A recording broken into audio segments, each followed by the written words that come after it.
এটা fully water মে permission.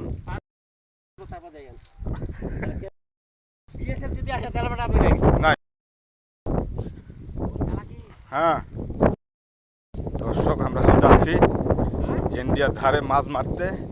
এই যে আমার আঙ্কেল মাছ মারবেই যেভাবে হোক, বলছে আমি একটা হইলেও মাছ মারবো। কি আঙ্কেল, হ্যাঁ মারবো না? একটা একটা হলেও মাছ মারবে। আমরা বিডিআরকে বলে আসলাম, বিডিআর যে ঘর থেকে, ওইখান থেকে আমরা বাইরে আসলাম। আসা আমরা একা একাই আসবো, আর কেউ নাই।